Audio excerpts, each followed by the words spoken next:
नमस्कार मित्रों, कैसे हैं आप। तो एसएससी जेई 2025 को टारगेट करते हुए अपन कई सारे सब्जेक्ट्स देख चुके हैं। आज अपन इस स्टार्ट करेंगे सीपीएम पार्ट, जिसमें पहला चैप्टर है construction management, planning and schedule. ठीक है। सबसे पहले देखते हैं पर्पस ऑफ प्रोजेक्ट।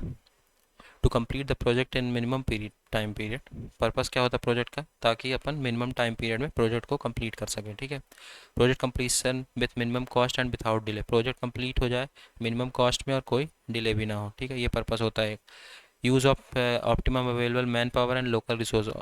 जितना भी अवेलेबल मैन पावर है उसका यूज़ हो, मतलब कि जितनी भी ज़रूरत हो मैन पावर की, और जो लोकल रिसोर्स हो उसका यूज़ हो। ठीक है।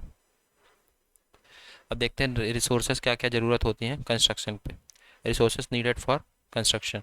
Project resources are components that are necessary for successful project implementation. Project resources में वो project resources are components that are necessary for successful project implementation. ठीक है। प्रोजेक्ट रिसोर्सेस वो कंपोनेंट्स हैं जो कि ज़रूरी होते हैं ताकि प्रोजेक्ट सक्सेसफुली कंप्लीट हो जाए। ठीक है। इसमें क्या क्या होते हैं, जैसे मनी हो गया, मटेरियल हो गया, मशीनरी, मैन पावर, मैनेजमेंट। ठीक है। It is also known as 5M। इसको 5M भी बोलते हैं। ठीक है। Money, material, machinery, man power, management. ठीक है, 5M। अब देखते हैं फंक्शंस ऑफ कंस्ट्रक्शन मैनेजमेंट। एक सेकंड, इसको रफ कर लो।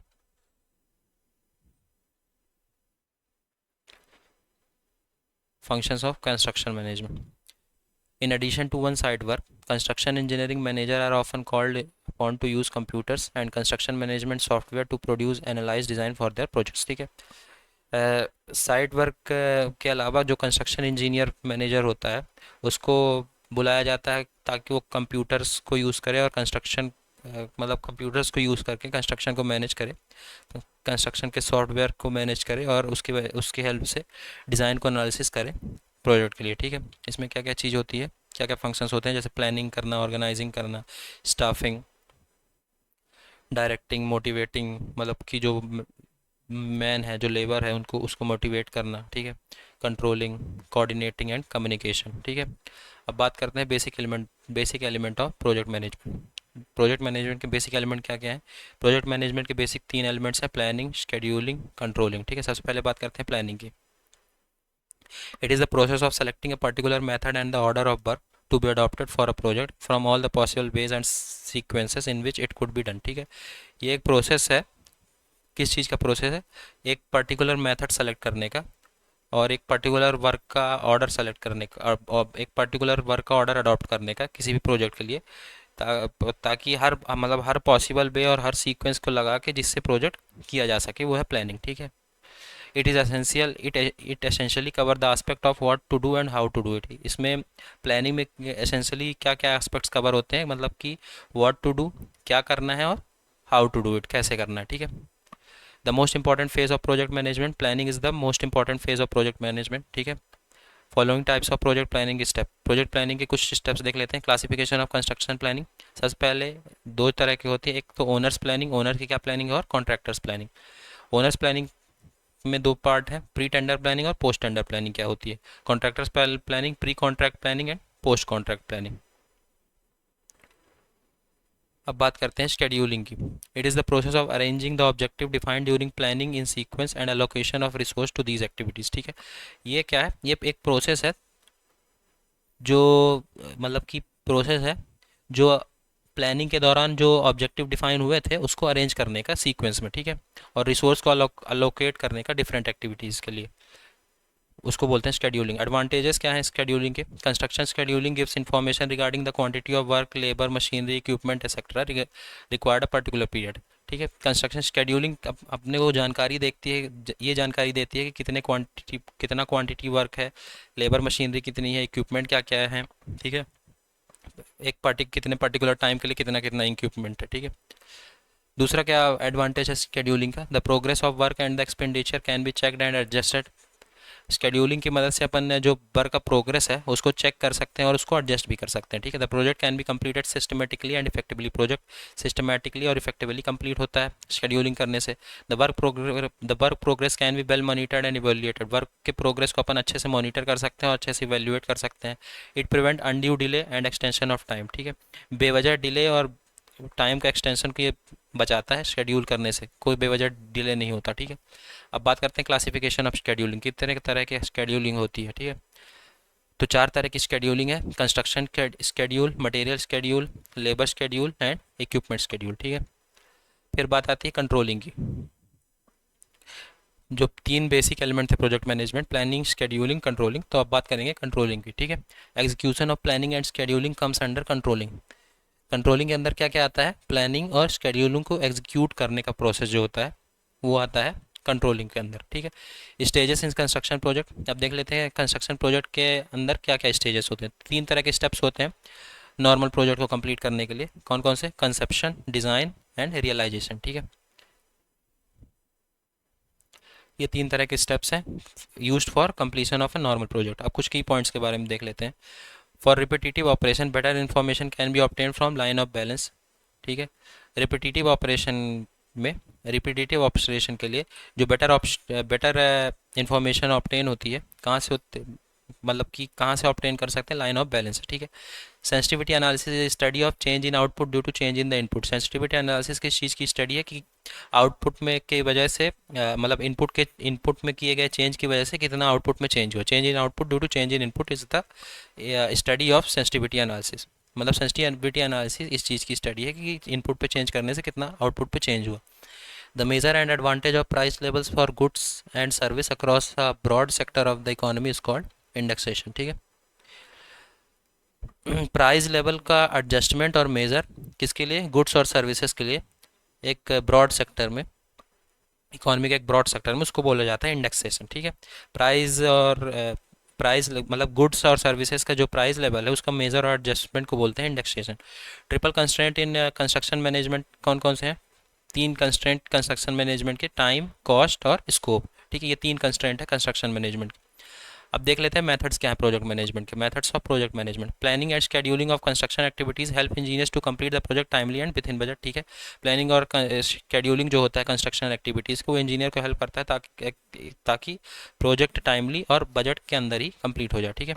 अब कुछ मेथड्स हैं प्रोजेक्ट मैनेजमेंट के। सबसे पहला है bar chart and milestone chart.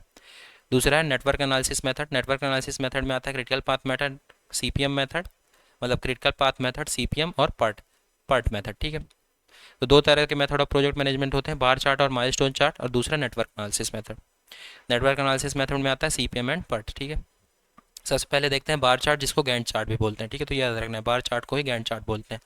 Bar chart is a graphical representation of activities on by axis versus time on x axis introduce by Henry guard. Bar chart एक graphical representation है, ठीक है। किसका किसका रिप्रेजेंटेशन है? टाइम और activities का, ठीक है। टाइम और एक्टिविटीज़ का ग्राफिकल रिप्रेजेंटेशन करता है बार चार्ट, जो जिसको इंट्रोड्यूस किसने किया था? इसको इंट्रोड्यूस किया था हेनरी गैंट, ठीक है। Here activities are shown with the help of bar and length of bar signifies time required for completion of activity, okay. So यहाँ पे एक्टिविटीज़ क्या शो करती है? एक्टिविटीज़ को अपन बार की मदद से शो करते हैं। Here activities are shown with the help of bar and length of bar signifies time required for completion of activity, ठीक है। और लेंथ ऑफ बार की जो लेंथ है वो क्या दर्शाता है? वो ये दर्शाता है कि कितना टाइम रिक्वायर है इस एक्टिविटी को कंप्लीट करने के में, ठीक है। मतलब कितना टाइम लगेगा, ठीक है। फिर लेफ्ट एंड और starting end of bar represent the time of the start and right and of the bar represent time finished of the activity. जैसे ये बार चार्ट है, ठीक है। तो ये पॉइंट स्टार्टिंग टाइम बताएगा और ये पॉइंट फिनिश टाइम बताएगा, एक्टिविटीज़ कितने में फिनिश हुई है, ठीक है। यूनिट्स, किस यूनिट में लेते हैं इसको? Hours, day, week, month, etcetera, ठीक है। अब बार चार्ट के कुछ एडवांटेज देख लेते हैं। स्किल मैन पावर की कोई ज़रूरत नहीं होती, skill man power is not required, मतलब कि बेसिक लेबर का यूज़ करके, मतलब कि अगर कोई एक बहुत बड़े स्किल्ड इंजीनियर की ज़रूरत नहीं होती, कोई भी इसको बार चार्ट को बना सकता है, ठीक है। It is a simple to draw and easy to understand. Bar chart simple होता है और ईजिली इसको अपन समझ सकते हैं, ठीक है। Represent visual view of project, project के विजुअल व्यू को रिप्रेजेंट करता है bar chart. Starting and finishing of project can be observe clearly, project का स्टार्टिंग और फिनिशिंग को अपन क्लियरली ऑब्जर्व कर सकते हैं, ठीक है। More convenient to construction schedule के लिए ज़्यादा कन्वीनियंट होता है, ठीक है। ये तो थे बार चार्ट के एडवांटेज। अब कुछ लिमिटेशन देख लेते हैं बार चार्ट की। बार चार्ट के लिमिटेशंस क्या क्या हैं? Lack of degree of details, ठीक है। मतलब कि डिटेल्स उतनी ज़्यादा नहीं रहती इसमें। Bar chart shows only the major activities, it does not represent सब सब एक्टिविटीज़, ठीक है। तो बार चार्ट जो है वो सिर्फ मेजर एक्टिविटी शो करता है, सब एक्टिविटीज़ को ये नहीं शो कर पाता, ठीक है। रिव्यू ऑफ प्रोजेक्ट प्रोग्रेस, ठीक है, मतलब कि प्रोजेक्ट की प्रोग्रेस को उतना रिव्यू नहीं कर सकते अपन। Lack of activity inter relationship, inter relationship activity के बीच में इतनी इंटर रिलेशनशिप नहीं रहती, ठीक है। तो जैसे एक बार चार्ट जैसे इधर बना, ठीक है, तो ये स्टार्टिंग टाइम, ये टाइम, तो जो एक्टिविटीज़ के बीच का इंटर रिलेशनशिप अपन इस पे, मतलब कि एक्टिविटीज़ के जो बीच की इंटर रिलेशनशिप है वो इसमें कमता है, मतलब इसमें अपन नहीं शो कर पाते, ठीक है। तो ये एक लिमिटेशन हो गई। अब कुछ कैरेक्टरिस्टिक देख लेते हैं बार चार्ट की, कैरेक्टरिस्टिक ऑफ बार चार्ट, ठीक है। बार चार्ट जो होता है एक्टिविटी ओरिएंटेड होता है, ये हमेशा ध्यान रखना है, पूछा जा सकता है, ठीक है। Bar chart is activity oriented, provide idea about physical progress of project, that is comparison of actual progress with the schedule progress. ये फिजिकल प्रोग्रेस के बारे में जानकारी देता है, मतलब कि अपन एक्चुअल प्रोग्रेस और जो शेड्यूल किए थे प्रोग्रेस और एक्चुअल प्रोग्रेस में कंपेयर कर सकते हैं बार चार्ट की मदद से, ठीक है। The width of bar does not signify anything, it can be of any size. जो बिड्थ है बार का वो कुछ सिग्निफाई नहीं करता, वो किसी भी साइज का हो सकता है। It is adopted for small and medium type of construction work, जो बार चार्ट है वो स्मॉल और medium type of construction work के लिए अडॉप्ट किया जाता है, ठीक है। अब कुछ इंपॉर्टेंट स्टेजेस देख लेते हैं in developing a bar chart. सबसे पहले break down, it is a process of breaking entire project in various activities और जॉब्स और operations, each representing manageable unit for planning and control. ये एक प्रोसेस है ताकि जो इंटायर प्रोजेक्ट है उसको अपन वेरियस एक्टिविटीज़ जॉब्स या कि ऑपरेशन में अपन ब्रेक कर दें, और हर जिस मतलब कि जितने जितने पार्ट्स में ब्रेक किए हैं, हर पार्ट एक मैनेजेबल यूनिट को रिप्रेजेंट करेगा ताकि अपन प्लानिंग और कंट्रोल कर सकें, ठीक है। ये है ब्रेक डाउन, ठीक है। अब देखते हैं डिसाइड क्या होता है। Decide is a method to be employed in the execution of the project as well as for each activity और ऑपरेशन और टास्क। डिसाइड एक मेथड है जिसको अपन प्रोजेक्ट को एग्जीक्यूट करने में प्रोजेक्ट को एग्जीक्यूट करने में यूज़ करते हैं, और हर एक्टिविटी या कि ऑपरेशन या कि टास्क के लिए भी यूज़ करते हैं, ठीक है। Decide is a method to be employed in the execution of project as well as for each activity और ऑपरेशन, ओके। अब बात करते हैं असाइन क्या होता है। Assign is the duration of time for completion of each activity. हर activity के लिए कितना ड्यूरेशन ऑफ टाइम दिया गया है, मतलब कितना ड्यूरेशन ऑफ टाइम असाइन किया गया, वही चीज़ है असाइन। रिप्रेजेंट क्या होता है। Represent is the information about the activities in the bar chart indicating the relative position of each activity. Represent क्या है, इन्फॉर्मेशन है हर एक्टिविटी का बार चार्ट में जो कि एक्टिविटी की रिलेटिव पोजीशन को इंडिकेट करता है, ठीक है। माइलस्टोन चार्ट की बात करते हैं, अभी हो गई बार चार्ट। अब दूसरा है मेथड ऑफ प्रोजेक्ट्स मैनेजमेंट में जो है बार चार्ट था और माइलस्टोन चार्ट था। बार चार्ट की अपन ने बात कर ली, अब बात करते हैं माइलस्टोन चार्ट की, ठीक है। In case of milestone chart, certain portion of the activity that is completed in terms of milestone with the help of arrow, circle और square, ठीक है। माइलस्टोन चार्ट में कुछ पोर्शन ऑफ एक्टिविटी जो कि कंप्लीट हो गया उसको रिप्रेजेंट कर देते हैं किसके टर्म में, माइलस्टोन के टर्म पे। माइलस्टोन को एरो, सर्कल या कि स्क्वायर से रिप्रेजेंट कर सकते हैं। Each milestone can be consider as an event of main activity. हर माइलस्टोन को एक इवेंट, मेन एक्टिविटी के एक इवेंट की तरह कंसीडर करते हैं अपन, ठीक है। Milestone chart represent the events which work either the beginning और the end of the activity, ठीक है। माइलस्टोन चार्ट क्या रिप्रेजेंट करता है, इवेंट को रिप्रेजेंट करता है जो कि बिगिनिंग शुरुआत में या कि एक्टिविटी के एंड में वर्क करता है, ठीक है। माइलस्टोन को कैसे ड्रॉ किया जाता है, जैसे ये बना दिया, फिर यहाँ से एक माइलस्टोन रिप्रेजेंट कर दिया, ठीक है। एक इवेंट यहाँ पे रिप्रेजेंट कर दिया, एक इवेंट यहाँ पे, ठीक है। एरो की मदद से माइलस्टोन को रिप्रेजेंट कर दिया, ठीक है। इसमें भी एक्स एक्सिस में टाइम होगा, वाई एक्सिस में एक्टिविटी, ठीक है। ये एम क्या है, कंस्ट्रक्शन ऑफ फाउंडेशन, ठीक है। ए है जैसे एक्सकवेट किए, यहाँ तक एक्सकवेट कर लिए इस पॉइंट ऑफ टाइम तक, फिर है बी तक कंक्रीटिंग कर दिए, ठीक है। सी तक क्यूरिंग कर दिए इस पॉइंट, मतलब कि यहाँ पे इवेंट की, मतलब कि अंदर की जानकारी भी माइलस्टोन चार्ट से मिलती रहती है, ठीक है। सब एक्टिविटी की जानकारी भी मिलती रहती है, जबकि बार चार्ट में सब एक्टिविटी की कोई इन्फॉर्मेशन नहीं मिल रही थी। It is a modification of original Gantt chart. Bar chart ये ओरिजिनल जो बार चार्ट है उसी का मॉडिफिकेशन है, क्योंकि बार चार्ट में सब एक्टिविटी के बारे में जानकारी नहीं मिल रही थी, यहाँ पे अपन को सब एक्टिविटी के बारे में भी जानकारी मिल रही है, ठीक है। It is a modification of original Gantt chart. Controlling can be better achieved with the help of milestone chart. Milestone chart की मदद से अपन अच्छा कंट्रोल कर सकते हैं, ठीक है. It is a simple scheduling method, ये एक सिंपल शेड्यूलिंग मेथड है, ठीक है. सुटेबल है फॉर स्मॉल प्रोजेक्ट्स. कुछ की फीचर्स देख लेते हैं माइलस्टोन चार्ट के. Display activity against time, activity versus time का ग्राफ है ये. Line represent duration of single activity with appropriate start and stop milestone. Line से इसको रिप्रेजेंट करते हैं जो कि सिंगल एक्टिविटी के ड्यूरेशन रिप्रेजेंट करता है with appropriate start and stop of milestone. Open triangle indicate milestone plan. Open triangles क्या रिप्रेजेंट करते हैं? ये रिप्रेजेंट करते हैं माइलस्टोन्स प्लान को. क्लोज ट्राइंगल्स क्या रिप्रेजेंट करते हैं? माइलस्टोन कंप्लीट हो गया, ठीक है. क्लोज ट्राइंगल रिप्रेजेंट करेंगे milestone completed and open triangle represent करेंगे माइलस्टोन प्लान, ठीक है. तो ये तो हो गए मेथड ऑफ प्रोजेक्ट मैनेजमेंट के मेथड्स. दो method, bar chart and milestone chart. अब दूसरा मेथड देखते हैं, नेटवर्क एनालिसिस मेथड, ठीक है, जिसमें CPM एंड PERT रहता है. एक second. By network technique. Network technique is the graphical and logical representation of different activities. Network technique एक ग्राफिकल और लॉजिकल रिप्रेजेंटेशन है अलग अलग एक्टिविटीज़ का. And it is the modification of bar chart and milestone chart. और network technique bar chart और milestone chart का modification है, ठीक है, उसी को मॉडिफाई किया गया है. It is based on the basic characteristic of the all the project that all the project must be done in well defined steps, ठीक है. ये किस पे बेस्ड है नेटवर्क टेक्निक? कि सारे प्रोजेक्ट्स को अपन एक वेल डिफाइंड स्टेप्स में करेंगे, ठीक है. It is based on the basic characteristic of all projects that all the project must be done in well defined steps, okay. अब सबसे पहला आता है जो नेटवर्क टेक्निक का सबसे पहला मेथड था, क्रिटिकल पाथ मेथड. तो अब बात करते हैं क्रिटिकल पाथ मेथड. क्या होता है critical path method? CPM method is given by Morgan R Walker and Remington के जेम्स, ठीक है. रेमिनेशन के जेम्स, ई कैली 1957 में, ठीक है. तो CPM मेथड को किसने किसने दिया था? Morgan R Walker and Remington के जेम्स, ई कैली, ठीक है.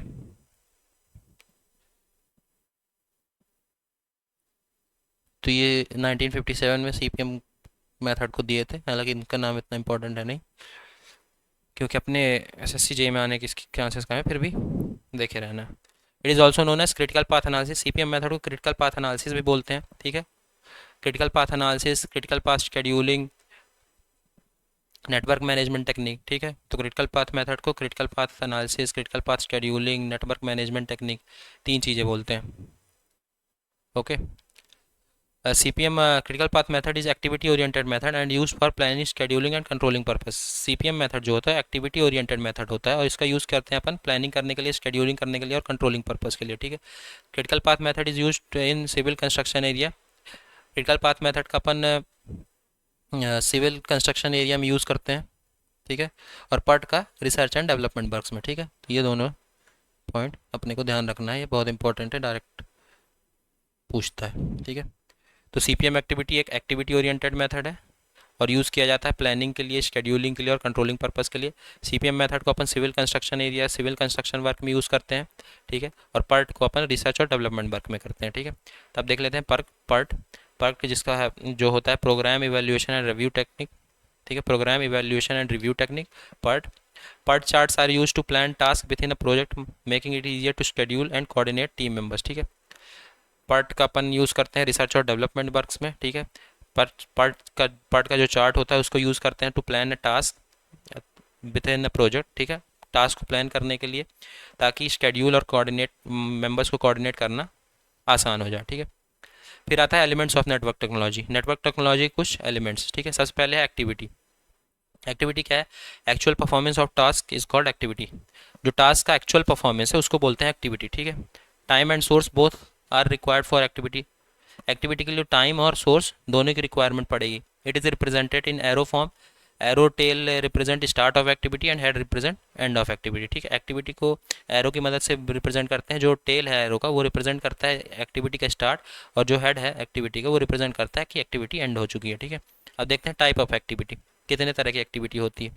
सबसे पहले सीरियल एक्टिविटी. सीरियल एक्टिविटी क्या होती है? Serial activity started only after the completion of another activity. एक एक्टिविटी अगर कंप्लीट हो गई तभी दूसरी एक्टिविटी स्टार्ट होगी, वो एक्टिविटी होती है सीरियल एक्टिविटी. पैरेलल एक्टिविटी क्या होती है? These activity carried out simultaneously. दो एक्टिविटी साइमल्टेनियसली कैरिड आउट कर हो जाए उसको बोलते हैं parallel activity. BCR parallel activity, ठीक है. फिर आता है डमी एक्टिविटी। डमी एक्टिविटी क्या होता है? An imaginary activity which does not consume any resource and time is called dummy activity. एक डमी एक्टिविटी एक इमेजनरी एक्टिविटी है जो कि कोई रिसोर्स और टाइम कंज्यूम नहीं करती, उसको बोलते हैं dummy activity. It is use to connection between events in order to maintain a logic in network. ये डमी एक्टिविटी का यूज़ किया जाता है ताकि इवेंट्स को कनेक्ट करने के लिए, ताकि एक बेसिक लॉजिक जो है वो मेंटेन रहे, ठीक है। It is connecting link for control purpose and for maintaining uniqueness of activity. Control purpose के लिए डमी एक्टिविटी एक कनेक्टिंग लिंक है, और ताकि एक्टिविटी में एक यूनिकनेस बनी रहे, ठीक है।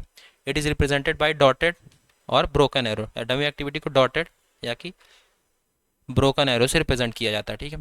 जैसे एग्जांपल क्या है, नई मशीन को इंस्टॉल किए हैं तो डमी एक्टिविटी से रिप्रेजेंट कर सकते हैं। एग्जिस्टिंग मशीन को रिमूव कर रहे हैं तो डमी एक्टिविटी से रिप्रेजेंट कर सकते हैं। Dispose existing machine, wait delivery of new machine, ठीक है। इन सब चीज़ों को डमी एक्टिविटी से रिप्रेजेंट कर सकते हैं। फिर आता है इवेंट। इवेंट क्या है? Event is an instant of time which marks the start or completion of an activity. Event may be circular, square और rectangular shape, ठीक है। Event एक instant of time है जो एक्टिविटी के स्टार्ट और कंप्लीशन को रिप्रेजेंट करता है, ठीक है। Event square, rectangular, event circular rectangular और स्क्वायर शेप का हो सकता है, ठीक है, जो कि रिप्रेजेंट करता है स्टार्ट और कंप्लीशन। एक्टिविटी की स्टार्ट और कंप्लीशन को रिप्रेजेंट करता है इवेंट, ठीक है। एक सेकेंड, ओके। फिर बात करते हैं flow diagram. Flow diagram is a visualization of action movement with in a system और डिसीजन पॉइंट। फ्लो डायग्राम क्या है? एक्शंस का विजुअलाइजेशन है, एक्शंस का विजुअलाइजेशन है, मूवमेंट का विजुअलाइजेशन है जो कि सिस्टम में रहते हैं, ठीक है, सिस्टम में ही। A flow diagram is a visualization of actions movements within a system and or decision point, ठीक है। तो फ्लो डायग्राम क्या है? विजुअलाइजेशन है एक्शंस का, मूवमेंट्स का अपने सिस्टम में ही, ठीक है, और डिसीजन पॉइंट्स का। ये होता है फ्लो डायग्राम। फिर आता है क्रिटिकल पाथ। क्रिटिकल पाथ क्या है? A critical path consumes maximum resource and join critical activities. It is the longest path and consume maximum time. Critical path वो पाथ है जो कि मैक्सिमम रिसोर्स कंज्यूम करता है, ठीक है, और क्रिटिकल एक्टिविटीज़ को ज्वाइन करता है। ये लॉन्गेस्ट पाथ है और मैक्सिमम टाइम कंज्यूम करता है, ठीक है। तो क्रिटिकल पाथ क्या क्या है? क्रिटिकल पाथ है मैक्सिमम रिसोर्स जो कंज्यूम करता है, मैक्सिमम टाइम कंज्यूम करता है और लॉन्गेस्ट पाथ है, ठीक है, और ये क्रिटिकल एक्टिविटीज़ को ज्वाइन करता है। अब देखते हैं फॉर्म ऑफ नेटवर्क। कितने फॉर्म के नेटवर्क होते हैं? सबसे पहले method to draw network is following of type. सबसे पहले activity on arrow system, AOA system, activity on arrow system. Activity are marked on arrow while event marked in the node. इसमें activity जो है वो एरो में marked होगी और जो इवेंट है वो नोड में मार्क्ड होगा, ठीक है। मतलब ये नोड है, यहाँ पे इवेंट मार्क होगा और यहाँ पे एक्टिविटी मार्क होगी, ठीक है। इसका नाम क्या है? Activity on arrow.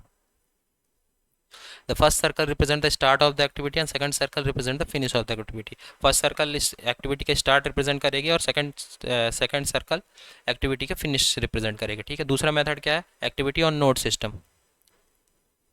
It represent preceding diagram method which use boxes to denote schedule activities. The various boxes or nodes are connected from the beginning to end with arrow. Depicts a logical progression that depends between schedule activities, ठीक है।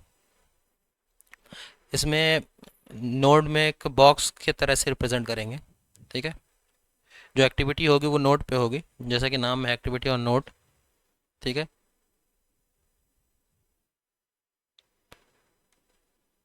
Boxes का अपन use करते हैं activities, schedule activities को represent करने के लिए, ठीक है, एक्टिविटी ऑन नोड सिस्टम में। और बॉक्सेस जो होते हैं वो नोड पे होते हैं, ठीक है। फिर आता है स्लैक एक्टिविटी। स्लैक एक्टिविटी क्या होता है? Slack is also called as float. Slack को फ्लोट भी बोला जाता है, ठीक है। It is the amount of time in which a task can slip before its bumps into the another task. ये वो अमाउंट ऑफ टाइम है, ठीक है। टास्क में वो अमाउंट ऑफ टाइम है जो कि स्लिप किया जा सकता है जब तक नेक्स्ट टास्क में अपन पहुंचते नहीं है, ठीक है। तो मतलब कि ये जैसे दो टास्क हैं, दो टास्क के बीच वो अमाउंट टाइम है कि अगर पहले टास्क में कुछ अमाउंट ऑफ टाइम डिले हो जाए तो दूसरे टास्क में फ़र्क ना पड़े, उसको बोलते हैं स्लैक एक्टिविटी, स्लैक या कि फ्लोट, ठीक है। It is automatically calculated in your project into your project when your schedule task and you can use it buffer time if needed when your schedule is at risk of being delayed, ठीक है।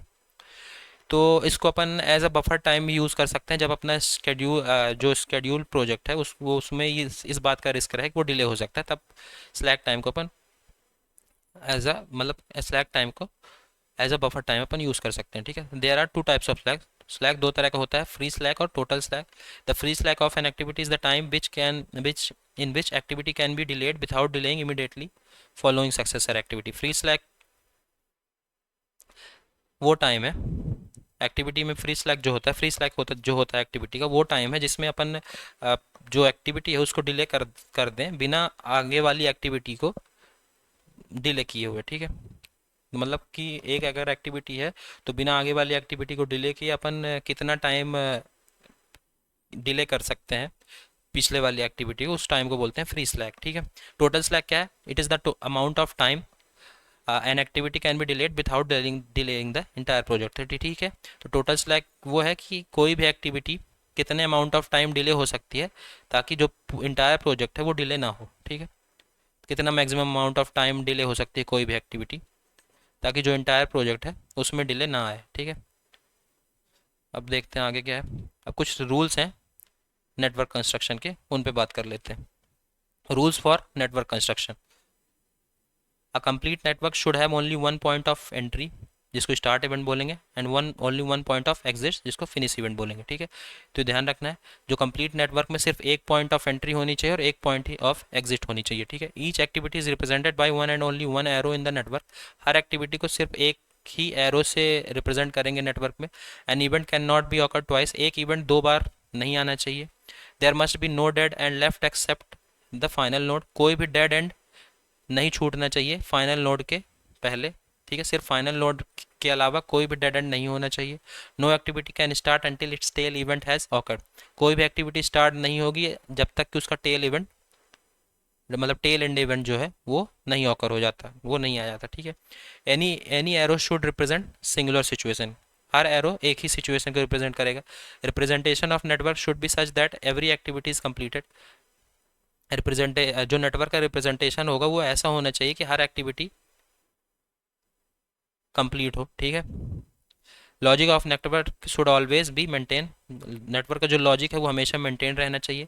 It is a usual practice to show the time flow from left to right. जो usually अपन show करते हैं वो जो usually time को show करते हैं वो अपन लेफ्ट से राइट की तरफ शो करते हैं, लेफ्ट से राइट की तरफ चलेंगे। ठीक है, ये यूजुअली ऐसा शो किया जाता है। फिर आता है सबसे पहला रूल, फुल कर्सन रूल। फुल कर्सन रूल क्या है? In a network, the event or node at the tail and head of an activity have to be numbered for proper identification. Network में जो events या कि nodes हैं टेल और head, activity के tell और हेड में उसको नंबरिंग की जाएगी ताकि प्रॉपर आइडेंटिफिकेशन किया जा सके। The numbering of the various events should progress from left to right reflecting the logical sequence of activities. Numbering जो अपन करेंगे वो लेफ्ट से राइट करेंगे जो कि एक प्रॉपर लॉजिकल सीक्वेंस एक्टिविटीज़ का लॉजिकल सीक्वेंस को रिप्रेजेंट करेगा। ठीक है, प्रोसीजर क्या है फुल कर्सन रूल का? सबसे पहला प्रोसीजर है कि in every network there is one initial event. This initial event has arrow coming out of it and no arrow entering it. ठीक है, number this event as one. ठीक है, फुल कर्सन का पहला प्रोसीजर है कि हर नेटवर्क में एक इनिशियल इवेंट होगा। इस इनिशियल इवेंट से जो एरो है वो बाहर निकलता हुआ आएगा और इस इवेंट में कोई भी एरो अंदर जाता हुआ नहीं होगा और इसको नंबर देंगे अपन वन। ठीक है, फिर दूसरा क्या है? Neglect all arrows coming out of the initial event. This will give rise to one और मोर न्यू इनिशियल इवेंट। ठीक है, अपन जो इनिशियल इवेंट से जितने भी एरो आ रहे हैं उनको नेग्लेक्ट करेंगे अगर करें तो वो उसकी वजह से अपन एक या एक से ज़्यादा भी इनिशियल इवेंट बना सकते हैं। ठीक है, number the new initial event generated in step second as two and 2, 3 etcetera. ठीक है, अब जो स्टेप सेकंड में नया इनिशियल इवेंट जनरेट हुआ उसको अपन 2, 3 कोई भी नंबर दे सकते हैं। ठीक है, neglect all arrow coming out of the new initial event which will give rise to further initial event. अब जितने भी बाकी जो नए इनिशियल इवेंट से कितने एरो निकल रहे हैं उनको सबको नेग्लेक्ट करेंगे जिसकी वजह से अपन फर्दर नए इनिशियल इवेंट्स देखने को मिलेगा। ठीक है, नए इनिशियल इवेंट राइज हो सकेंगे। Number these initial event sequentially. ठीक है, अब जो नए फिर से नए इनिशियल इवेंट निकले हैं उनको भी सिक्वेंसली नंबर बढ़ाते जाएं। ठीक है, अब जो स्टेप 4 है उसको रिपीट करना है कब तक? जब तक कि लास्ट इवेंट ना आ जाए which has no arrows coming out of it, और उसको लास्ट इवेंट को अपन नंबर कर देंगे। ठीक है, तो फोर्थ स्टेप को तब तक रिपीट करना है जब तक कोई एरो मतलब कि लास्ट कोई एरो जो इवेंट है उससे आना बंद ना हो जाए, और फिर उसको नंबर कर देंगे। In network for large and complex project skip numbering may be adopted for the event और नोड। ठीक है, लार्ज और कॉम्प्लेक्स प्रोजेक्ट्स में अपन स्किप नंबरिंग को अडॉप्ट करेंगे इवेंट और नोड्स पे। In skip numbering the events are numbered as 10, 20, 30, 50 etcetera. This system permits additional more detail activities. ठीक है, स्किप नंबरिंग में अपन कैसे नंबर करते हैं, 10, 20, 30, 40, 50 एक्सेट्रा। ठीक है, ये सिस्टम क्या परमिट करता है, एडिशनल डिटेल एक्टिविटीज़ की परमिट करता है। ठीक है, फिर आता है बेसिक नेटवर्क डायग्राम्स। सबसे पहला sequential network diagram. Activity B can not start until activity A is finish, that is activity B depends upon activity A. Sequential कैसे, सबसे पहले 1, 2 ए शुरू हुआ, तो एक्टिविटी बी जो है वो तब तक नहीं स्टार्ट होगी जब तक एक्टिविटी ए कंप्लीट ना हो जाए। ठीक है, तो इसका मतलब जो एक्टिविटी बी है वो एक्टिविटी ए पे डिपेंड है। फिर आता है डाइवर्जिंग नेटवर्क।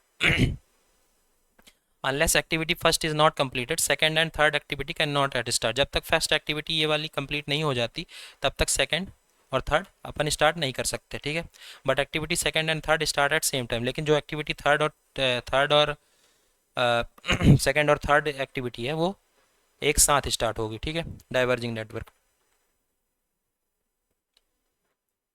फिर आता है converging network. In this network activity C is totally depend upon activity A and B. इस नेटवर्क में एक्टिविटी जो सी है वो टोटली एक्टिविटी ए और बी पे डिपेंड है। फिर आता है parallel network. Parallel activities in project management can be defined as situation where two activities take place simultaneously without affecting the performance of each other. ठीक है, पैरेलल एक्टिविटीज प्रोजेक्ट मैनेजमेंट क्या define करती है, ऐसी सिचुएशन डिफाइन करती है जहाँ पे दो एक्टिविटीज़ एक साथ स्टार्ट हो सकती हैं बिना एक दूसरे के परफॉर्मेंस को अफेक्ट किए हुए। ठीक है, अब कुछ कॉमन एरर्स देख लेते हैं नेटवर्किंग डायग्राम में। 3 types of common errors occur in networking diagram. सबसे पहला है dangling error. To disconnect an activity before the completion of all activity in network diagram is known as dangling error. ठीक है, activity को disconnect करना किसी भी एक्टिविटी के कंप्लीशन के पहले नेटवर्क डायग्राम में, उसको बोलते हैं, मतलब कि एक्टिविटी अगर डिस्कनेक्ट हो गई। ठीक है, एक्टिविटी कब डिस्कनेक्ट हो गई, जब मतलब उसका काम कंप्लीट भी नहीं हुआ, एक्टिविटी कंप्लीट नहीं हुई है और डिस्कनेक्ट हो गई, तो उस एरर को बोलेंगे डैंगलिंग एरर। ठीक है, the activity 4 to 8, 5 to 6 are known as dangling error. ठीक है, एक्टिविटी ये एक्टिविटी डैंगलिंग एरर होगा और this activity is dangling error. ठीक है, तो to disconnect an activity before the completion of all activity in a network diagram is known as dangling error. ठीक है, तो ये एक्टिविटी डिस्कनेक्ट हो गई। ठीक है, ये एक्टिविटी डिस्कनेक्ट हो गई, जो एक सीक्वेंशियल वे में एक लॉजिकल वे में नहीं है ना, तो वही एक्टिविटी कहलाएगी, मतलब उसी एरर को डैंगलिंग एरर बोलेंगे। फिर आता है looping error. Looping error is also known as cycle error. Looping error को साइकिल एरर भी बोलते हैं in the network diagram. And endless loop in a network diagram is known as error of looping. ठीक है, looping error में यही है कि एक मतलब एक्टिविटी बनाते बनाते एक लूप क्रिएट हो जाता है और उसी को बोलते हैं अपन लूपिंग एरर, जिसको साइकिल एरर भी बोलते हैं। जब नेटवर्क में एंडलेस डायग्राम मतलब एंडलेस लूप बनने लगता है नेटवर्क डायग्राम में, तो उसी को बोलते हैं एरर ऑफ लूपिंग। ठीक है, फिर आता है रिडंडेंसी एरर। रिडंडेंसी एरर क्या है, unnecessarily inserting the dummy activity in network diagram is known as error for redundancy। Dummy activity को अननेसेसरी नेटवर्क डायग्राम में अगर अपन इंसर्ट कर रहे हैं तो उस एरर को बोलेंगे एरर ऑफ रिडंडेंसी। ठीक है, ये error activity on node network पे ऑकर होता है। ठीक है, जनरली देखने को मिलता है। यहाँ पे अननेसेसरी अपन डमी एक्टिविटी ऐड कर रहे हैं, इसको बोलेंगे एरर ऑफ रिडंडेंसी। ओके,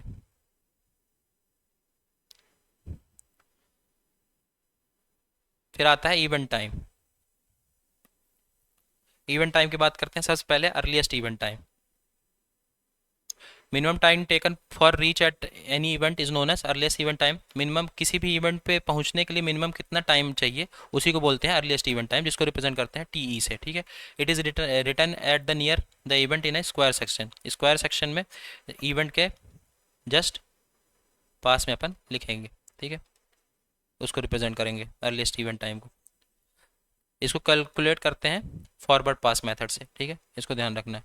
फिर आता है latest event time. The maximum time in which N event can possibly begins without delaying the schedule of project. ठीक है, तो अर्लीस्ट इवेंट टाइम क्या था, मिनिमम टाइम था कितना लगेगा एक इवेंट तक पहुंचने के लिए, और लेटेस्ट इवेंट टाइम है कि मैक्सिमम कितना टाइम लग जाएगा एक इवेंट को पॉसिबली पहुंचने में बिना शेड्यूल ऑफ प्रोजेक्ट को डिले किए हुए। ठीक है, it is return at the near of triangular section, triangular section के पास इसको लिखेंगे, इसको बैकवर्ड पास मेथड से कैलकुलेट करते हैं। ठीक है, तो अर्लीस्ट इवेंट टाइम को फॉरवर्ड पास मेथड से कैलकुलेट करते हैं, और लेटेस्ट इवेंट टाइम को जिसको टीएल से रिप्रेजेंट करते हैं उसको बैकवर्ड पास मेथड से रिप्रेजेंट करते हैं। ठीक है, फिर आता है slack, the time by which occurrence of an event can be delayed without affecting the schedule completion of time of project called slack. Slack अपन ने पहले भी देखा है, वो टाइम जिसपे जो इवेंट है उसको ईजिली अपन डिले कर सकते हैं बिना शेड्यूल जो है प्रोजेक्ट का उसको अफेक्ट किए हुए। ठीक है, तो उसको बोलते हैं स्लैक।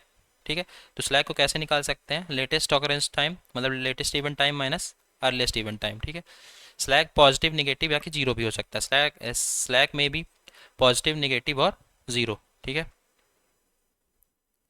फिर आता है अगर स्लैक जीरो हो गया तो जो लेटेस्ट इवेंट टाइम और अर्लीस्ट इवेंट टाइम है वो इक्वल हो जाएगा। ठीक है, मतलब कि if slack is equal to zero the event is called critical event, तो इस इवेंट को बोलेंगे क्रिटिकल इवेंट। ठीक है, it indicates that event is on schedule, we can not allowed the delay in the occurrence of this event, it is known as zero slack. ठीक है, तो slack जो है, स्लैक जीरो क्रिटिकल इवेंट को represent करता है, ये indicate करता है कि जो इवेंट है वो ऑन शेड्यूल है, अपन थोड़ा सा भी डिले नहीं अलाउ कर सकते प्रोजेक्ट में। ठीक है, इसलिए क्रिटिकल इवेंट कहलाता है। फिर अगर स्लैक जो है पॉजिटिव है तो it means the event running ahead of the schedule time, this event is called sub critical event, ये सब क्रिटिकल इवेंट होता है। ठीक है, it is also indicate condition of excess resource deployed, it called as positive slack, इसको positive slack बोलेंगे। अगर slack positive है तब ये सब क्रिटिकल इवेंट को रिप्रेजेंट करता है, मतलब कि जो इवेंट है प्रोजेक्ट है वो अपने टाइम से शेड्यूल टाइम से आगे चल रहा है, तो अपन इसमें जो डिले है उसको अलाउ कर सकते हैं। ठीक है, फिर आता है स्लैक निगेटिव। स्लैक अगर निगेटिव है तो ये क्या इंडिकेट करता है, it indicate that this event is running behind the schedule time, ये इवेंट अपने शेड्यूल टाइम से पीछे चल रहा है। This type of event is called super critical event, ये इस टाइप का इवेंट को सुपर क्रिटिकल इवेंट बोलते हैं। ठीक है, super critical event, it also indicate that resource deployed are not adequate enough, it is known as negative slack. ठीक है, तो ये क्या रिप्रेजेंट करता है कि जितना रिसोर्स है उतना इनफ नहीं है काम करने के लिए। ठीक है, तो पॉजिटिव स्लैक में ये था कि जितना रिसोर्स है वो ज़्यादा रिसोर्स है जितना काम है, काम से ज़्यादा रिसोर्स है, और स्लैक निगेटिव स्लैक में मतलब कि जितना रिसोर्स है वो इनफ नहीं है कि काम पूरा हो सके। ठीक है, तो ये रिप्रेजेंट करता है स्लैक निगेटिव। ठीक है, फिर कुछ की पॉइंट्स की बात कर लेते हैं। The approaches creates perseverance to learn, know, practice, strive towards a high level of safety of job site is economic incentives. During the construction stage, cost control of the project can be achieved in labour and plants and equipment. Construction stage में जो cost control कर सकते हैं उसको best कैसे achieve कर सकते हैं, लेबर से, प्लांट्स और इक्विपमेंट, इस इक्विपमेंट पे फोकस करके। ठीक है, the method that major changes in the price of input to the construction process by monitoring separately the cost of each factor is called input indices. ठीक है, वो मेथड जो कि इनपुट्स की प्राइस पे चेंजेस को मेज़र करता है। ठीक है, सेपरेटली हर फैक्टर को कॉस्ट को मॉनिटर करके उसको बोलते हैं इनपुट इंडेसेस मेथड। ठीक है, an official letter address by personal name is semi official letter. ठीक है, एक ऑफिशियल लेटर जो कि किसी पर्सनल नेम को एड्रेस करे, ठीक है, एक पर्सनल नेम्स के द्वारा एड्रेस किया गया, उसको बोलते हैं सेमी ऑफिशियल लेटर। ठीक है, अब बात करते हैं start and finish of activity. सबसे पहले earliest start time. Earliest start time क्या है, it is defined as the earliest possible time at which an activity can be start. ये अर्लीस्ट स्टार्ट टाइम है जिसमें एक्टिविटी स्टार्ट होगी, मतलब कि सबसे अर्लीस्ट टाइम जिसमें एक्टिविटी स्टार्ट की जा सके। ठीक, it is calculated by moving from first to last event in a network diagram. इसको कैसे कैलकुलेट करते हैं, पहले इवेंट से last network diagram, first event से लास्ट इवेंट तक मूव करके अपन अर्लीस्ट मतलब उसको ऐड करते करते करते करते अर्लीस्ट स्टार्ट टाइम नोट करते हैं। ठीक है, फिर आता है earliest finish time. Earliest finish time क्या है, it is the earliest possible time at which an activity can finish, ये अर्लीस्ट पॉसिबल टाइम है। अर्लीस्ट स्टार्ट टाइम क्या था कि अर्लीस्ट टाइम जो उसमें एक्टिविटी स्टार्ट हो, एंड अर्लीस्ट फिनिश टाइम वो है कि जिसमें वो अर्लीस्ट मतलब कि वो जल्दी से जल्दी टाइम जिसमें एक्टिविटी कंप्लीट हो जाए। ठीक है, तो अर्लीस्ट फिनिश टाइम क्या होगा, TL प्लस डी या कि TIJ। ठीक है, TL क्या है, लेटेस्ट लेटेस्ट फिनिश टाइम मतलब लेटेस्ट स्टार्ट टाइम, और अर्लीस्ट स्टार्ट टाइम क्या था, earliest event time. Latest event time था TL and earliest event time क्या था TE, ठीक है।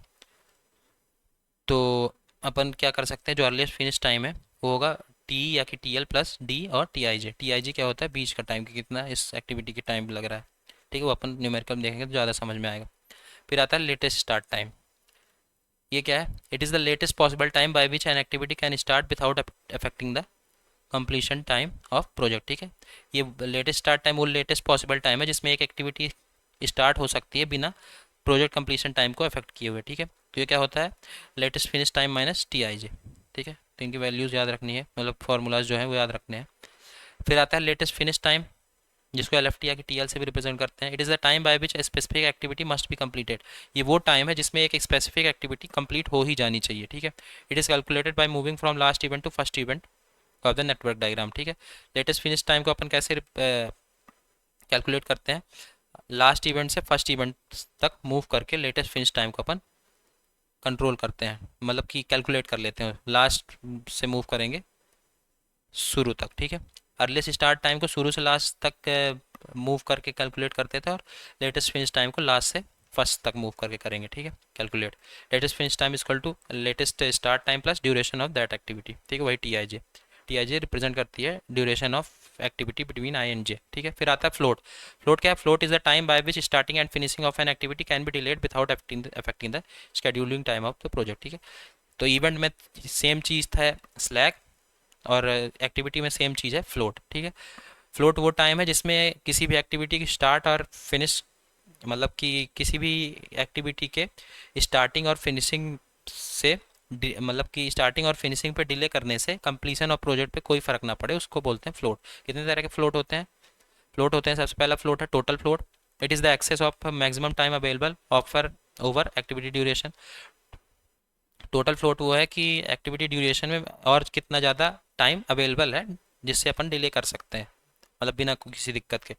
Succeeding and preceding both activities are affected by total float. Total float से सक्सीडिंग और प्रीसीडिंग दोनों एक्टिविटी अफेक्ट करती है, ठीक है।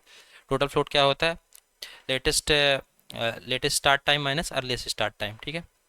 इससे आ जाएगा टोटल फ्लोट, या कि latest finish time minus earliest finish time. अगर टोटल फ्लोट जीरो है तो critical activity, total float negative है तो super critical activity, total float positive है तो सब क्रिटिकल एक्टिविटी। सेम वही चीज़ है जो स्लैक में अपन ने बात करी थी, पॉजिटिव नेगेटिव जीरो की।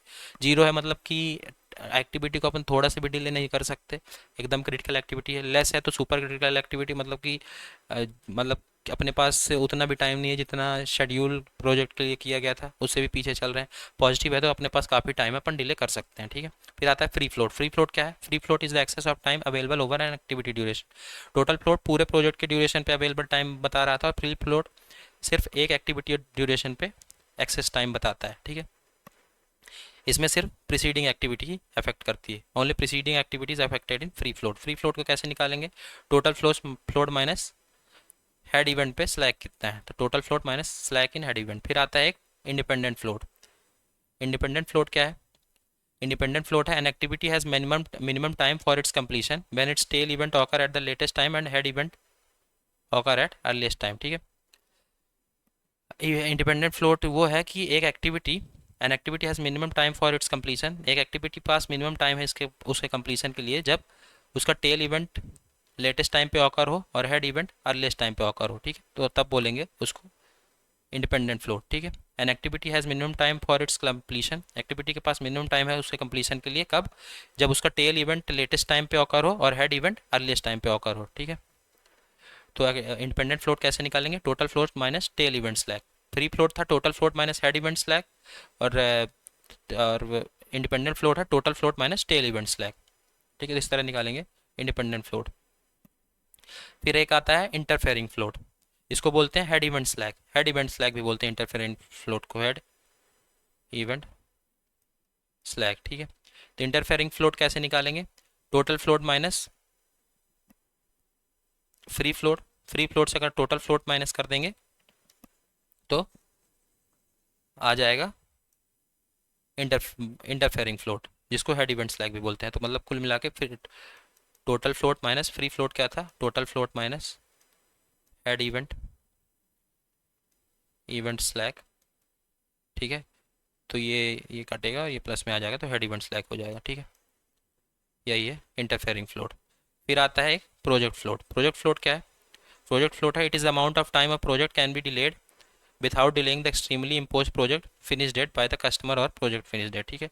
तो प्रोजेक्ट फ्लोट वो अमाउंट ऑफ टाइम है प्रोजेक्ट का जिसको जिससे जिस अमाउंट ऑफ टाइम से अपन प्रोजेक्ट को डिले कर सकते हैं बिना जो इम्पोज टाइम है प्रोजेक्ट के फिनिश डेट की, जिसको कस्टमर या की प्रोजेक्ट फिनिश डेट मतलब कि वो इम्पोज प्रोजेक्ट डेट है जो कि कस्टमर ने दी है कि इस टाइम पे प्रोजेक्ट कंप्लीट होना चाहिए, या कि जो प्रोजेक्ट फिनिश डेट है उस उस डेट से बिना डिले हुए जो डिले अपन प्रोजेक्ट में कर सकते हैं जिस टाइम से, उसको बोलते हैं प्रोजेक्ट फ्लोट, ठीक है। तो यहाँ पे सीपीएम मेथड कंप्लीट होता है। फिर आता है पर्ट मेथड। पर्ट मेथड को अपन पढ़ेंगे अगले लेक्चर में, okay. So thank you so much.